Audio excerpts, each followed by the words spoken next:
નવસારી સબ જેલની અંદર કેદીએ દોડધામ કરતા જેલના સત્તાધીશો દોડતા થયા।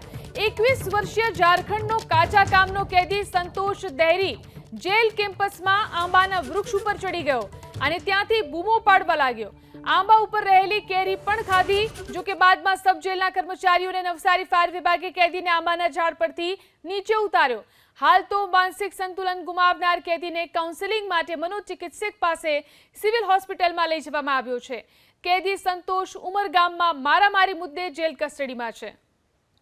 તો નવસારી સબ જેલના દ્રશ્યો છે, જોઈ શકાય છે આ કેદી કે જે આંબાના વૃક્ષ ઉપર ચડી ગયો હતો તેને બૂમાબૂમ કરી મૂકી, આ સાથે જ તેને અહીં આંબા પર ચડીને કેરી પણ ખાધી।